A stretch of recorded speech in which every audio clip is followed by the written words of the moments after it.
Hello, welcome to Talking Europe on France 24, where we are now counting down to what's billed as a make-or-break moment for the European Union. We're now just under 1 year away from the next European Parliament election. For the first time since 2007, 60% of EU citizens now think membership of the EU is a good thing for their country. But, as we know, the challenges and fractures are myriad, from Brexit to the current chaos in Italy to continued Euroscepticism to ongoing disputes over the migration crisis. Today we'll be asking whether the 2019 election could be the moment when the EU gives itself a reboot or when it checks itself into intensive care. We are joined by two MEPs, one from a country with high faith in the EU, the Republic of Ireland, Matt Carthy joining us from Sinn Féin and the leftist political group in the Parliament. Thank you for being with us. And from a country where just 39% of people say they believe membership of the EU is a good thing, Italian MEP Elly Schlein, who's with Possibile and the Socialists and Democrats group. Hello there. Hello. Just a quick question then, I think, to both of you. We've had the recent Eurobarometer survey published, and it's shown those statistics I just gave. If I come to you first, Elly Schlein, Italy, a founder member of the European Union. Surely we might expect a little bit more love from Italy towards the EU. 39% is one of the lowest approval ratings. What's that all about? There are different reasons. Point one, we are in a situation where the country felt left alone in terms of the lack of answer by other member states on migration. Obviously, we're in a European Union in which 6 member states out of 28 have dealt alone with more than 80% of all asylum requests presented in the European Union. Then we had a problem with the crisis and the lack of a strong social dimension of the EU, which I think is necessary to provide answers to the difficulties of our citizen. And third, yes, we are the country of the founding mothers and fathers of the EU, Altiero Spinelli, Ursula Hirschman, but it's clear that the EU that we have in front of us today has not completed the path of integration where it's most needed, a more political integration on the migratory flows, on fiscal matters, for example. We cannot allow tax havens within the European Union. So I think this is part of the reason why it went down through the crisis. It was about 30 a couple of years ago. Now it's, funnily enough, going a little bit up. Maybe also because in these days we had a big, let's say, institutional crisis never seen before.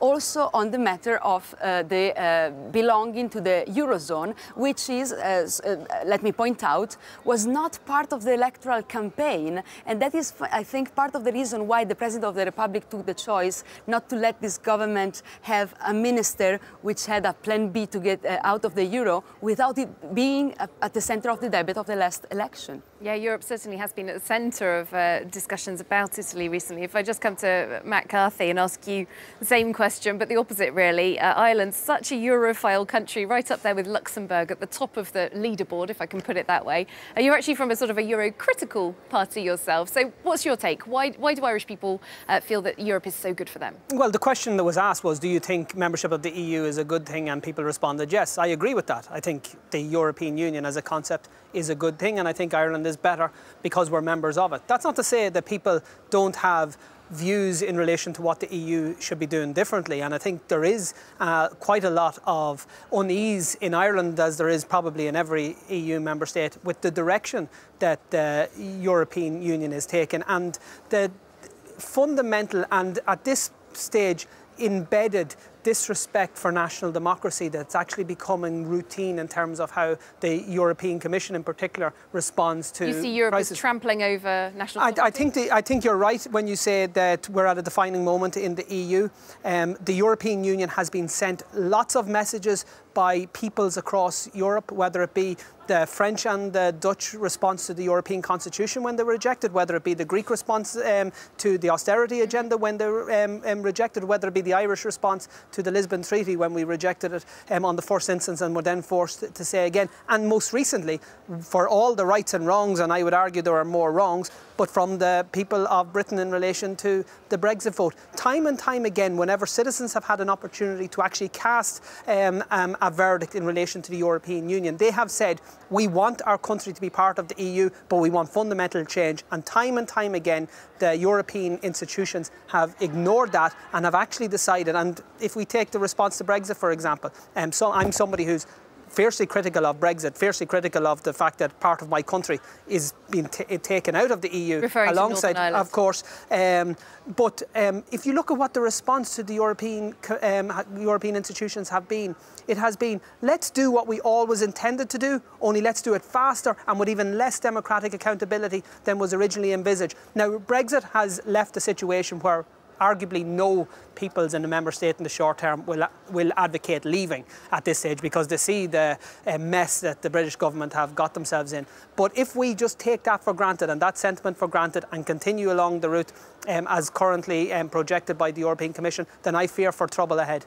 All right, well, I have to say, lots of points that we could discuss there. I think something that's coming out is, like what you said about the European institutions, how much responsibility they have, how much the national governments have. We've actually got a report that's looking at, returning to Italy, problems within Italy that perhaps are down to Europe, perhaps down to longer standing issues. Let's take a look at this from Natalia Mendoza.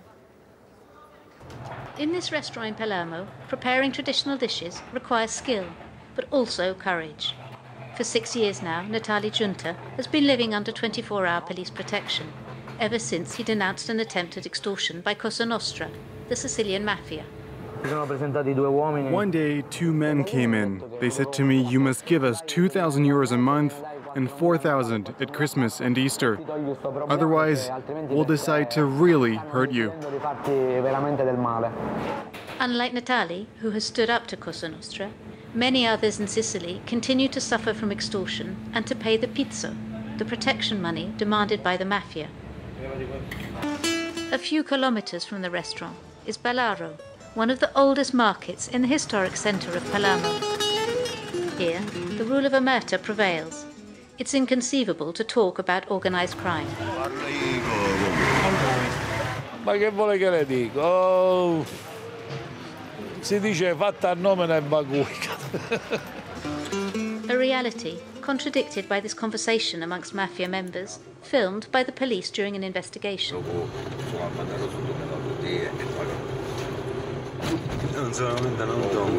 Colonel De Stasio commands the Carabinieri in Palermo. He tackles the control the Mafia have on the local economy on a daily basis. Where there is money, the Mafia will show an interest. Cosa Nostra is an enormous business. It needs money to pay the families of imprisoned Mafia members. And by using extortion, they keep a stranglehold on the territory. According to recent estimations, Mafia extortion costs the Italian economy an average of 100 billion euros per year, a phenomenon that weighs particularly heavily on the Mezzogiorno, the country's southern, poorer regions. So there we go, some problems in Italy. If we come back to you, Ellie Schlein, that's not all down to Europe, is it? No, it's not. It's one of the oldest games that many governments have played, and a very dangerous one. They want to blame the EU, on one hand to nationalize the successes of the EU, and on the other hand to easily blame the EU also for things for which the EU has not sufficient competences. I mentioned taxes. Can we allow to have 28 fiscal systems that are so different that multinational company can actually choose some of them and like have a tax rate below 1% when the workers in Italy are taxed more than 40%. We have a number of structural problems in the country for which we cannot blame anyone else but ourselves. Crime, corruption, but also the lack of investment, because our economy is still fragile. And of course, the austerity policies have created more problems than the one that they were supposed to solve. That's true. At the same time, nationalism is not the answer. Going back to our borders would see us on the wrong side of the new wall for all possible reasons: economic crisis, migration, and so on and so forth. Well, in that case, some people might say perhaps the answer is, as many within Europe are proposing, to have more federalism, to have Europe involved in more of these issues, taxes, things that are national concerns at the moment. My fundamental belief, one of my principles in politics, is that decisions should be made as close to citizens that are affected by them as possible. And unfortunately, the European Union doesn't lend itself to that in some instances. Absolutely, there are some areas areas that must be dealt with at a European Union level.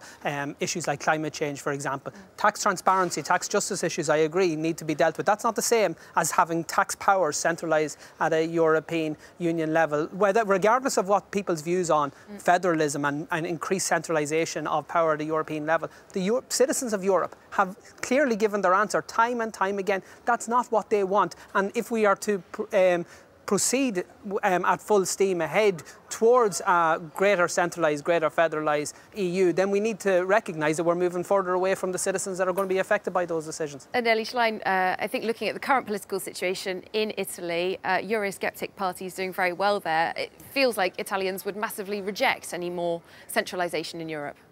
Well, it depends. As I said, they were very sly in avoiding to have a clear position and coherent position on the EU during the campaign. The Five Star Movement has always been very ambiguous on this.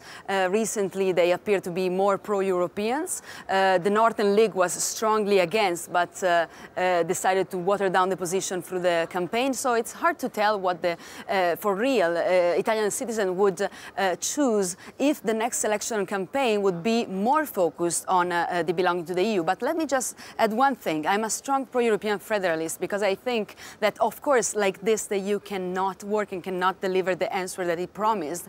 But because we did not have we were not brave enough to put together the competence on a number of issues. It's true that on some issues it's better to be closer to the citizen. But on climate change, migration, foreign policy, tax justice, and at the same time the social dimension that we need, we can only work on a better integration to provide the answers that are needed in front of the problems. And I'm not convinced that, let's say, stopping or going back would be any positive in such an interconnected world where it's clear that only together we can, let's say, face the major challenges that we are facing. If we abandon the premise of national democracy and the rights of citizens to change their government and to change the course, then in my view we're abandoning the democratic premise by which citizens engage, and I think that would be very dangerous for the European Union to pursue. Well, this does seem to be the heart of the debate, looking forward. How to democratize the European Union, that's the point on which we are discussing, and I imagine this would be one of the major points for the next European. But the difficulty is every time that the European Union has an opportunity to democratise, it chooses the other path. So if we look at, for example, the EU's very aggressive trade agenda at the moment,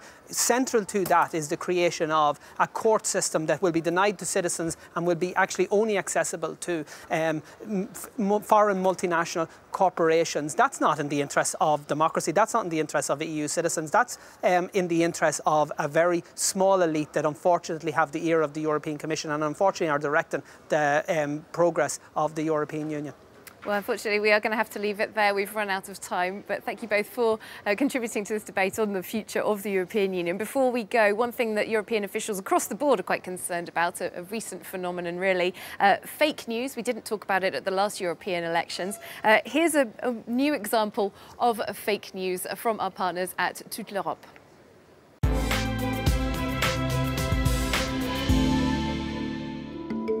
The current European treaties prohibit social harmonization, so claims Adrien Quatennens, a politician from the France Insoumise French political party, in a tweet, which is quite exaggerated. In the Treaty on the Functioning of the European Union, its Article 151 recalls that the Member States and the European Union actually do aim to achieve social equalization towards progress in a certain number of areas.